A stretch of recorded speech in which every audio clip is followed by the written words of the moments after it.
kilómetros entre el puente, el canal por donde entran, uno de los canales más famosos de aquí de Estados Unidos, el canal que hay en Nueva York. Hay 27 kilómetros en ese río y por ahí entran muchos barcos en Nueva York, uno de los lugares más visitados en el mundo. Y una de las cosas que empezó a pasar hace mucho tiempo es que los barcos, como era un canal profundo, los barcos a veces no se daban cuenta y podían chocar, tenían accidente por el suelo arenoso. ¿Y saben lo que tuvieron que poner? Tuvieron que aplicar una tecnología y poner un cable eléctrico que va por los 27 kilómetros. Y lo que hace el cable eléctrico es que genera una electricidad y una conexión, un aviso al barco para que el barco navegue en el centro del río. ¿Sabes lo que hace el Espíritu Santo con tu vida? Genera una intimidad para que tú navegues tu vida en el centro del río de Dios. Eso es lo que hace el Espíritu Santo. Para eso Dios lo mandó. ¿Pueden pensar ustedes de que cuando el Señor dijo consumado es, Él no tenía necesidad de mandar al Espíritu Santo? ¿Han visto ustedes la persona que se gradúa? ¿Cuál es lo próximo? Ok, cuando tú te gradúas, tienes que tomar tu carrera y ejercerla. Entonces, si nos graduamos de la salvación, Jesús hubiera dicho, ya ustedes se graduaron, ahora guarden mis mandamientos y sigan mis palabras. Y si ustedes siguen mis palabras, el lugar que yo he preparado para ustedes es para ustedes. Y funcionaba. Pero él sabía que en esta naturaleza no era posible, de que hacía falta una línea que nos guiara a nosotros, que nos conectara a nosotros, que nos estuviera rectificando para que navegáramos no a la izquierda, no a la derecha, no hacia donde quiero navegar, no hacia mis intereses, sino hacia donde el Espíritu me quiere llevar. Hay alguien que quiere navegar hacia el Espíritu, hacia donde el Espíritu le quiere llevar. Esa es la meta por la cual nosotros hoy tenemos al Espíritu Santo. La gracia, quiero que ustedes entiendan esto, la gracia se consuma con la resurrección. Ya, Cristo lo hizo y por todas. La labor del Espíritu Santo es solamente estar al lado del creyente, estar dentro del creyente, gemir por el creyente, guardar al creyente, cuidar al creyente, ayudarte a ti a completar tu carrera y poder decir, si en lo poco fui fiel, yo sé que un día el Señor me va a poner en lo mucho. ¿Cuánto esperan lo mucho? Vamos a entrar en detalle en 1 Corintios capítulo 2. 1 Corintios capítulo 2, vamos a mirarlo a la manera de Pablo. Hay muchas cosas que vamos a impartir en esta serie, pero yo decidí mirarlo como Pablo le predica a los corintios, porque los corintios tienen mucho de la temporada de ahora. Si nos pueden levantar las luces lo más que puedan para que nadie se nos ponga dormitando, ya que hay materia. Dígalo conmigo, hay materia. Hay mucho que hablar acerca del Espíritu. Dice así: sin embargo, hablamos sabiduría entre los que han alcanzado madurez, y sabiduría no de este siglo, ni de los príncipes de este siglo que perecen. ¿Quién está hablando ahí? Pablo. Dígalo conmigo, Pablo. Mas hablamos sabiduría de Dios en misterio. Versículo 7. La sabiduría oculta, la cual Dios predestinó antes de los siglos para nuestra gloria, la que ninguno de los príncipes de este siglo conoció, porque si la hubiera conocido, nunca habrían crucificado al Señor de la gloria. Antes bien, como está escrito, leemos juntos, cosas que ojo no vio, ni oído oyó, ni han subido en el corazón del hombre, son las que Dios ha preparado para los que le aman. Y ese es el momento que tú sales corriendo alrededor de la iglesia y te gozas. Cosas que ojo no vio, ni oído yo, ni han subido al corazón del hombre, va a manifestar el contexto de aquel que manifiesta esta verdad que Pablo está diciendo. Pablo está diciendo, hay una sabiduría, hay una influencia en este mundo. Es más, para tú ser aceptado, tú tienes que sumergirte en este mundo. Tú no puedes decir, ¿sabes qué? Yo vivo en este mundo y no me importa. No, Por eso tenemos maestros, por eso tenemos abogados, por eso tenemos gente que labora en una fábrica. ¿Por qué? Porque estamos dentro del mundo, influenciando el mundo. Nos conectamos. Dios nos puso como un lenguaje dentro del mundo. Y así mismo estaba Pablo, pero le decía, pero la sabiduría de este mundo no es la que Dios le ha dado a ustedes. La sabiduría que Dios le ha dado a ustedes se dimensiona hacia cosas que ustedes no han visto, cosas que ustedes no han oído y cosas que no han subido a su corazón, pero que Dios por su amor les va a dar. Alguien le dice, yo las tomo entonces, yo las creo entonces, yo las espero entonces. Yo sé que no va a ser un mensaje motivador, pero dile en el nombre de Jesús que nada me quite a mí la perspectiva de que Dios va a hacerlo en mí. Porque muchas veces cuando quizás va a Dios contestar algunas preguntas de tu vida, no, ya decimos, no, ¿para qué pedir si quizás a Dios no le place darme eso? No, escúchame bien. Dice la palabra de Dios también, refiriéndose a un profeta en un tiempo como este, donde Dios le dice a Jeremías, yo tengo planes los cuales conozco contigo y son planes de bien para darte el bien que tú esperas. Entonces no nos confundamos, activemos esa fe en el nombre de Jesús, creámosle al Señor, vivamos en fe hasta la última gota, hasta el último tiempo y llenemos a la par nuestra vida, no de emociones, sino de sabiduría. Dígalo conmigo, sabiduría. La sabiduría define el momento que estamos viviendo, la naturaleza que estamos viviendo. ¿Qué pasa en West Palm Beach? Lo mismo que pasaba en Corinto. Te lo voy a narrar así, rapidito. Lo saqué como un bosquejo. Y te lo voy a dar así,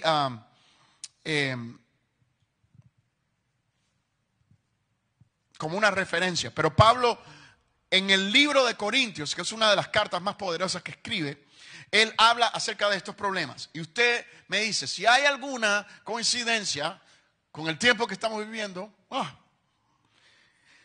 en el capítulo 1, del 10 al 13, él escribe acerca de la división en la iglesia. En el capítulo 1, al final, él escribe de la sabiduría del mundo, los que se jactan de saber, de conocer, la ciencia. En el capítulo 3 de ese mismo libro habla acerca de la carnalidad. En el capítulo 5 habla acerca de la moralidad de la iglesia. En el capítulo 6 habla acerca de la fornicación. En el 7 habla acerca del matrimonio y el divorcio. Es que hoy es de hoy un problema. Pablo estaba escribiendo. Este era un problema que él estaba mirando y estaba tratando de traer a convicción, porque era un problema real en aquella época y lo es en la nuestra. ¿Alguien entiende esa verdad, verdad? El problema del lugar del hombre y la mujer en la iglesia, que hoy una iglesia quizás no entiende la autoridad de la mujer hasta cierto nivel. Bueno, en Corinto pasaba. Hello. En el capítulo 11 habla acerca de la mala interpretación de la Santa Cena del Señor. Gente que decía, bueno, si es algo que el Señor me ha dicho que haga todo el tiempo, lo podemos hacer en casa, lo podemos hacer en cualquier momento, lo podemos hacer de vacaciones, vamos a hacer. Es más, cada vez que hay una botella de vino por ahí, en vez de eso, en parte estaba hablando. El capítulo 12 de los dones espirituales, el 13 de la falta de amor, el 14 del hablar en lengua, y subráyelo, aunque voy a dedicar un mensaje a eso. El 15 habla acerca de la enseñanza de la resurrección, porque muchos, como habían pasado los años, ya tenían una tergiversada revelación de la resurrección. Y el capítulo 16 habla acerca de la ofrenda a los santos. Ya estaban empezando a aparecer las ventanas de lo que hoy tristemente es la idolatría en la iglesia. Ese era Corinto. Ese era Corinto. Se parece a West Palm Beach, se parece a Estados Unidos, se parece a nuestra generación. Hay gente que dice, no, es que nuestra generación es diferente. Había las mismas situaciones. Y Pablo le dice a la iglesia, la única manera es transportarnos a la sabiduría de esta tierra, sino navegar más arriba de esa sabiduría, de esa influencia, de ese poder. Y es navegar en el poder del Espíritu de Dios. Ese Espíritu que tomó a aquellos 120 que estaban convocados por 10 días orando, por 10 días clamando, creyendo de que Dios iba a hacer algo, esperando. Quizás había confusión, quizás había desánimo, quizás había desespero, como hay en muchos procesos donde tú tienes que orar y esperar en el Espíritu de Dios. Pero yo quiero que ustedes sepan de que esos 120 que recibieron en aquel día el poder del Espíritu Santo decidieron no moverse. Y hoy Dios tiene que levantar una generación que, a pesar del desánimo, de la desesperación, de las voces del mundo, de los príncipes de este mundo, decide no moverse de su lugar, sino escuchar a Dios en todo tiempo. De ahí viene el fruto de la sabiduría. No te muevas, dile que está a tu lado, porque el Espíritu Santo está a punto de hacer algo. Él lo prometió en Juan 14, versículo 16 al 18, dice: y yo pediré al Padre. ¿De dónde sale esta promesa que estaban esperando? ¿Y qué estás esperando tú en tu vida? ¿Qué necesitas tú en tu vida? Lo que dice la palabra en Juan 14, 16 al 18. Dice, ¿y ahora quién está hablando aquí? ¿Pablo? Jesús. Jesús. Y yo pediré al Padre que os envíe otro defensor, el Espíritu de la verdad. Díganlo conmigo: el Espíritu de la verdad. Qué hermoso, ¿verdad? Que cuando te vean a ti digan: ese es un hombre de verdad, esa es una mujer de la verdad. Wow. Que tu definición sea esa. No, hay hipocresía, ahí no. Esas son gente verdadera. Dios va a levantar esos verdaderos, porque los verdaderos nacen de la intimidad. Por eso es que la intimidad es tan importante. Y dice la palabra de Dios: los que son del mundo no pueden recibir, porque no le ven ni le conocen. Pero vosotros, los que no le conocéis, disculpen, porque Él está con vosotros y permanecerá siempre en vosotros, no voy a dejaros abandonados, volveré para estar con vosotros. Esa es una promesa que el Señor nos da. Nos dice: yo voy a enviar al Espíritu Santo, yo voy a darles a ustedes el Espíritu Santo. Alguien agradece al Señor nuevamente. Ya lo hicimos al comienzo, pero mantente agradeciendo al Espíritu Santo mientras que prediquemos. ¿Qué no es el Espíritu Santo? A veces, ¿en qué es? Hay muchas definiciones. Es más, nos iremos a la tumba si Jesús no viene todavía sin contestar todo lo que es. Pero ¿qué es lo que no es? Dígalo conmigo. Lo que no es el Espíritu Santo no es superficial. Quiere decir esto, que donde entra toda obra de manipulación, dígalo conmigo: manipulación, el Espíritu Santo no está. This is hard. This is deep. But it's truth. Donde hay una obra de hipocresía, de manipulación en mi vida, y no estoy hablando de otra persona, en mi vida, ahí el Espíritu Santo no está. Él decide no estar. Estando aquí, no importa que estemos subidos aquí. Si ya en un momento lo que estamos haciendo es manipulando con nuestro hablar, el Espíritu Santo deja de estar. Por eso hay que tomar tanta conciencia de que tu vida es un escenario para este mundo. Tu vida es un modelo para este mundo y tienes que vivirla conforme a lo que Él es. No es una sombra celestial. Dígalo conmigo: no es una sombra. Ese no viene para, bueno, ya siento su presencia. Iglesia. Vamos a crecer en intimidad cuando nos sentamos su presencia y todavía estemos confiando que Él está. Porque tus emociones son las que responden a esa definición.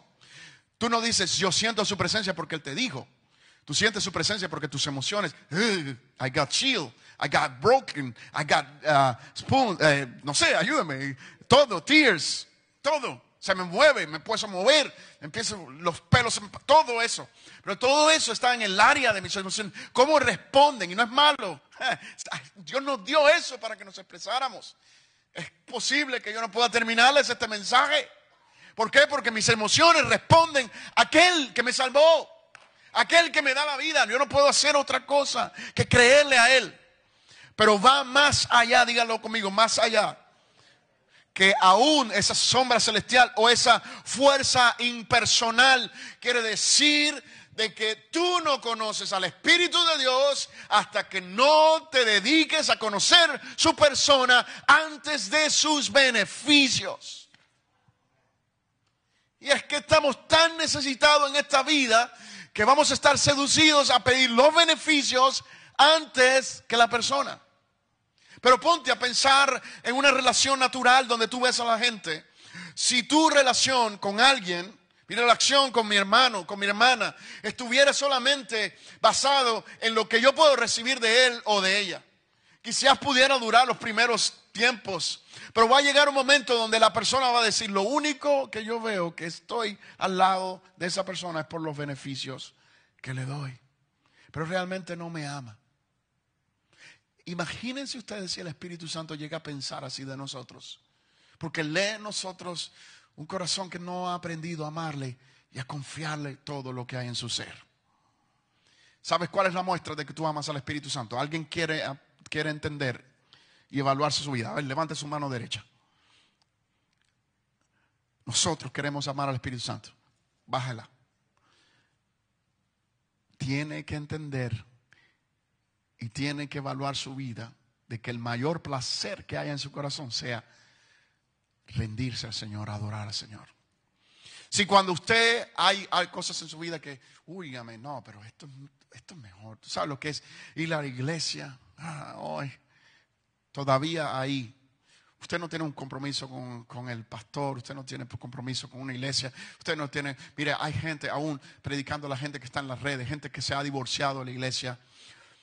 La iglesia es la amada de Jesús y la amada de Jesús es la novia también del Espíritu Santo. Tú tienes que ser, tú eres parte de esa iglesia, tú eres parte de ese cuerpo. Por eso, considerando esas verdades, una de las cosas importantes es entender la misión que Él tiene. La misión que Él tiene es ser testigo de Cristo. El Espíritu Santo, y una de las cosas que cada vez que oramos,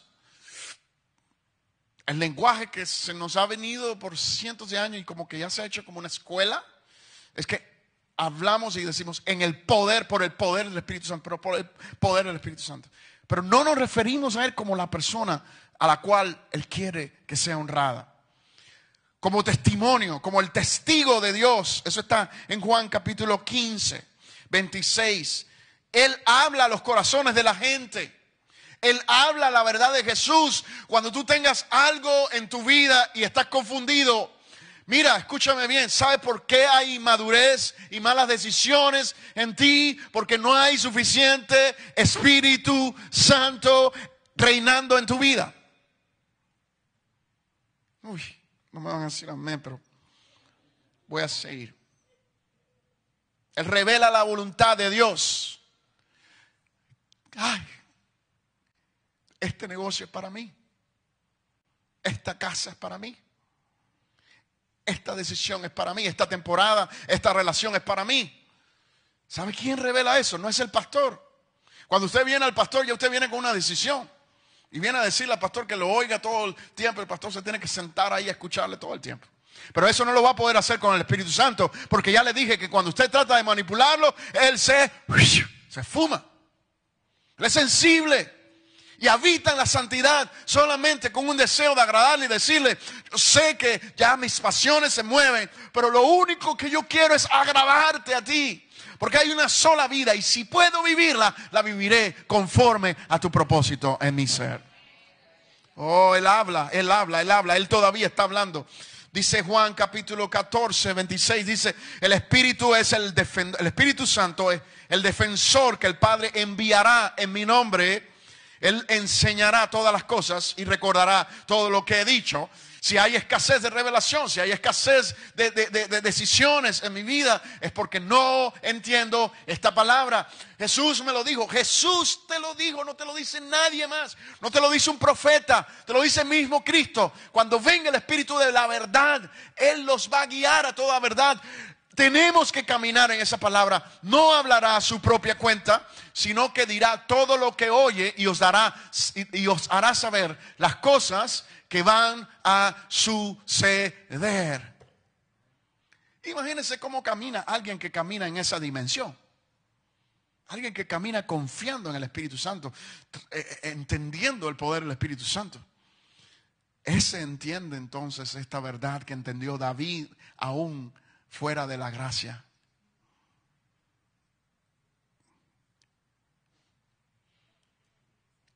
No, estoy pensando en el 23. Que dice, Él es mi pastor y nada me faltará. Aunque ande en lugares enlutados, aunque ande en lugares de desesperación, el descanso de los hijos de Dios que creen en el Espíritu Santo está garantizado. That's beautiful. Déjame moverme porque tengo contenido. Volvamos a 2 de Corintios, por favor. Capítulo 2.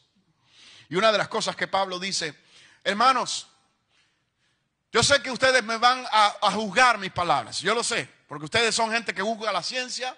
Ustedes son gente que están en carnalidad, ya se los dije. Entonces yo sé que van a juzgar mis palabras.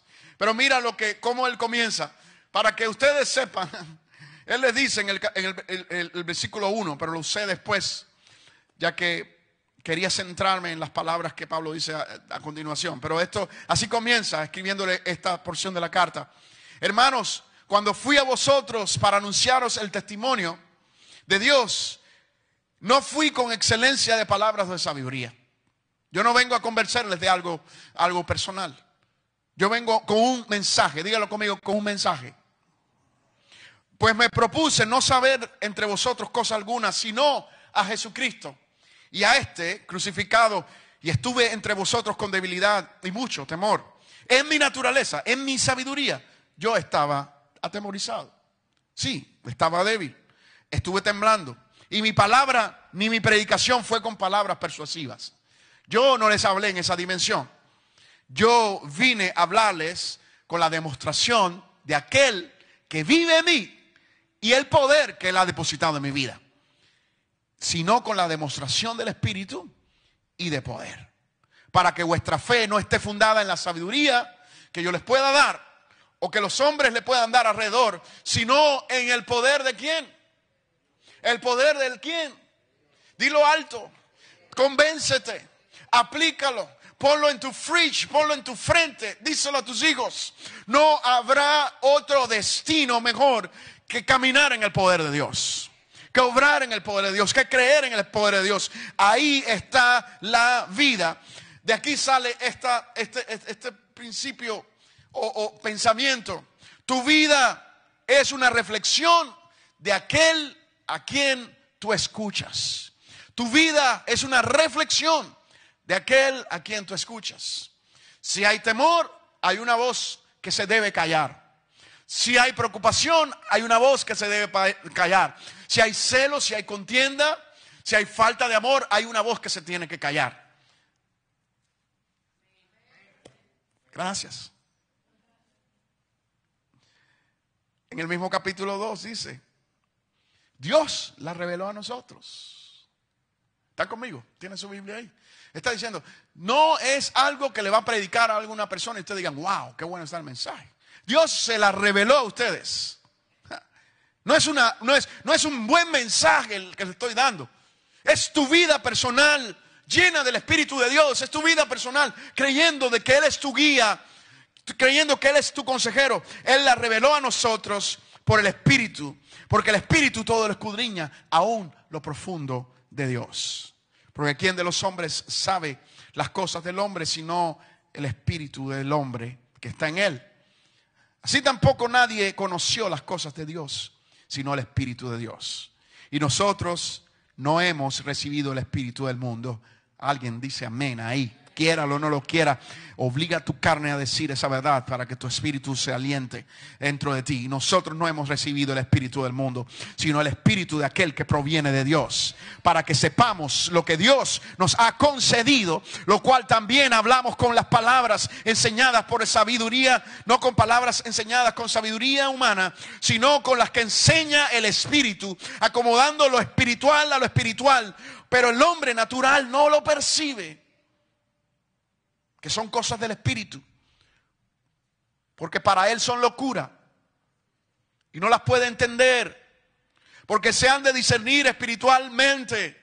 la pérdida, el sufrimiento de los hijos de Dios, la muerte de los hijos de Dios en una iglesia en Sri Lanka. Imagínense que este lugar explote. ¿Cómo en su mente se puede meter un pensamiento que en el mejor momento va a pasar una calamidad? Solamente se entiende a la manera de Dios. Cuando dice, estimado es a Jehová la muerte de sus santos. Cuando tú y yo seamos llamados, alguien tiene que predicar esa verdad y llénate de aliento, porque va a llenar el temor cuando llegue la enfermedad o llegue la prueba. Pero dice la palabra de Dios que va a ser de estima delante de Dios la muerte, porque la muerte va a ser sorbida en victoria, transformada completamente. Por eso en el nombre de Jesús tú necesitas entender el cambio que tiene que haber en la vida de nosotros. El Espíritu Santo revela. El Espíritu Santo descubre. Se me olvidó buscar una. Ahí están. El Señor es tan bueno. Alguien le da un aplauso a Él.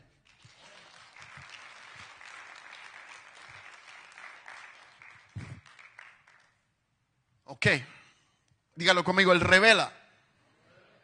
Él descubre. Una vez más, predique. Él revela. Descubre. Si Él revela y descubre, hay algo que está fuera de la vista si Él no lo descubre y si Él no lo revela. Voy al principio, a Génesis capítulo 1. Dice, todavía no está la creación del hombre ni de las aves. Está el abismo, está un caos. Pero el Espíritu Santo estaba cubriendo ¿qué? El abismo. ¿Se recuerdan? ¡Ay, qué coincidencia! Una palabra ahí. ¿Para qué el Señor manda ese texto ahí?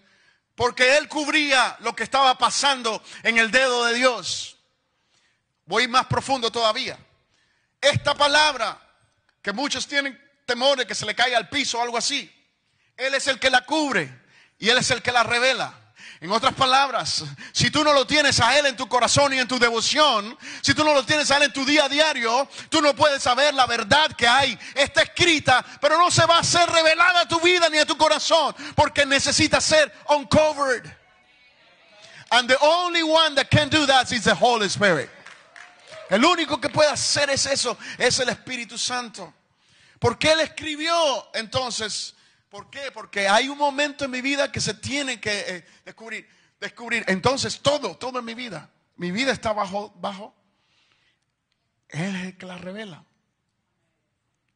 Salmo 91, ¿se recuerdan qué dice el salmista? Entonces, mejor para mí es habitar bajo las alas del Altísimo. Yo no me quiero salir de esta encobertura. ¿Sabe lo que pasa, mi hermana? Que este mundo nos pide que nos exhibamos, que brillemos. Y que nos salgamos de la cobertura. Pero el Señor dice que Él tiene un tiempo para todo. Y cuando llega el tiempo de brillar, el Señor va a hacer no solamente que te descubran, sino va a ser como un acto de danza. Y lo va a hacer así, de esta manera. Y la gente te va a ver. Y la gente va a ver de que si has sido fiel y te has mantenido confiando en Él, si has llorado en tus tiempos de intimidad, también vas a ser glorificado. Porque el Dios que tú sirves no es un Dios de temor, no es un Dios de derrota, no es un Dios de crítica, no es un Dios que está ocupado. Es un Dios que tiene todo poder para hacer lo posible. Y Él lo muestra a través del Espíritu Santo. Por lo tanto, lo que yo escucho en esa cobertura cambia mi vida. Cambia mi vida. Bajo lo que yo estoy cubierto, cambia mi vida. Una de las cosas es que el lenguaje nos enseña la verdad de la relación con el Espíritu Santo y la influencia del Espíritu Santo. Y es que las personas o los niños, miren, no aprenden porque van a una escuela. ¿Por qué aprenden? Porque se conectan y están al lado de gente que habla un idioma. No tienen que ir a la escuela, ¿verdad?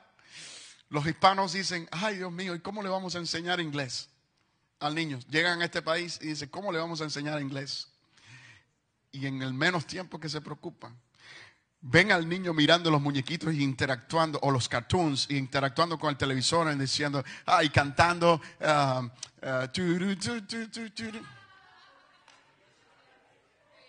Baby Shark. Y tú dices, Baby Shark, who? ¿Quién le dijo a ese niño que Baby Shark?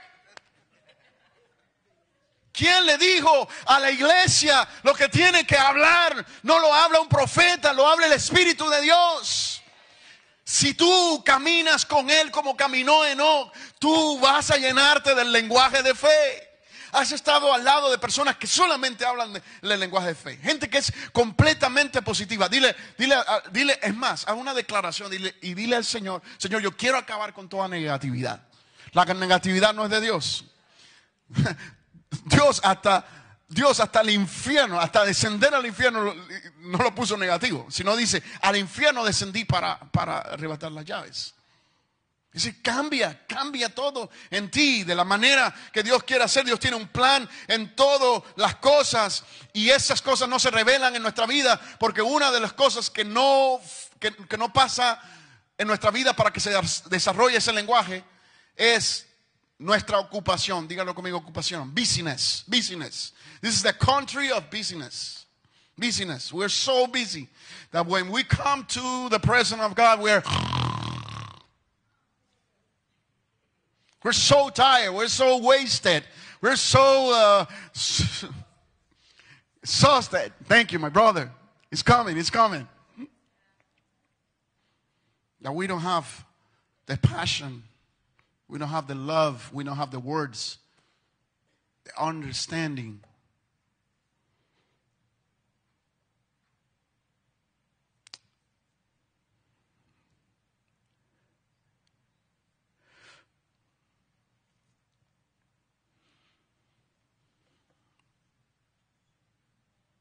Sin propósito, escucha esto. Sin propósito, siempre necesitarás a personas que te aplaudan para saber que lo que estás haciendo, lo estás haciendo bien. Y propósito se define solamente en el Espíritu de Dios. Si Él es el que está aquí de Dios, de parte de Dios, si Él es el que parte mi vida, la verdad, sin su propósito, solamente en mi vida va a haber una obsesión de ser aplaudido, aprobado por la gente para saber de que estoy haciendo bien. Tóquese así y diga: es una convicción para mi vida. Quería ponerlo en un verbo, pero no puedo hacerlo. Eso trae convicción, ¿verdad? ¿Por qué? Porque constantemente estamos tratando de hacer cosas que agraden no al Espíritu Santo, sino que agraden a la gente. You're trying to please people when you have to please God in the first place. Esa es tu mayor misión. Ese es tu mayor anhelo. Para eso hay que tener en nuestra vida una oración como la que Cristo, que le dijo: Señor, danos cada día un pan fresco. Y no estamos hablando de provisión. En primer lugar, estamos hablando de relación. Danos una relación cotidiana. Danos un día a día. Danos un momento tras momento. Danos una hora tras hora. Danos una convicción que venga de hablar contigo en todo momento. Dile conmigo estas preguntas. ¿Qué puedo hacer? En tu oración tiene que haber esta pregunta diaria: ¿qué quieres que haga hoy? ¿Qué puedo hacer? ¿Qué quieres que haga? ¿Cómo me alineo a lo que tú quieres hacer en mi vida? ¿Has estado hablando con Dios y te parece que estás hablando solo? Porque el Espíritu te prueba y en el momento que estás hablando con Él posiblemente no lo estás sintiendo. Mira, cuando hay una conversación genuina, a veces tú no le vas a sentir o escuchar o sentir esos chills. ¿Por qué? Porque Él está como aquella persona que dice: yo no abro la boca hasta que no escuche todo lo que tiene que decirme. Y el Espíritu Santo quiere ya decirte algo, pero está escuchando, porque cada palabra, aunque sea matizada con dolor, aunque sea matizada con prueba, con dificultad, con temor, como lo hizo Moisés, es una palabra que sale de la sinceridad, y en esa sinceridad habita la santidad, y en esa santidad habita Él. Por eso no es locura para aquellos que dan 7 vueltas alrededor de Jericó y está mirando los muros. Imagínense, una vuelta es fácil de hacer, un mandato es fácil de hacer, pero imagínate que empieza a pasar en tu mente cuando tú ves, das una, das dos y otra gente se está moviendo en otra dimensión y es haciendo otras cosas, y tú dices, pero yo tengo que estar orando aquí y estoy oyendo que allá está pasando eso, o que este evangelista está haciendo algo. Y Dios me mandó a dar vueltas en este lugar y sigo dando vueltas y no se cae la muralla, porque la obediencia es el mejor regalo que tiene Dios para el hombre. O alimentar a 5,000 cuando Él le dice a aquellos discípulos que pensaban que estaban impregnados ya de Cristo, pequeños Cristo, le dice, no lo vayan a mandar para su casa. Esa gente llegaron aquí ante ustedes. Cuando esa gente estaban aquí, ustedes estaban en el agua todavía, experimentando la prueba. Pero esa gente estaba aquí esperando que yo llegara a esta orilla. ¿Cómo lo van a enviar a su casa? Aliméntenle. Iglesia, instrumento de tu gloria, aliméntenle. Es locura, pero es la verdad. Y a través del Espíritu Santo podemos alimentar a toda una generación de la palabra de Dios. Él nos ha mandado y Él nos ha afirmado. Por lo tanto, todo esto nace y se da a través del discernimiento. Y se da de la siguiente manera. Para de hablar o escuchar aquello que puedes ver, para que puedas escuchar aquello que no ves. ¿Estás escuchando gente que puedes ver? Que las ves bendecidas, que las ves aquí, que las ves allá, y te mueves y pero sí, Señor, y esa es la voz que estás escuchando. Entonces no puedes escuchar aquello que no se ve. No puedes escuchar que hay procesos en tu vida donde Dios te tiene no al final de la carrera, sino te tiene al comienzo de la carrera.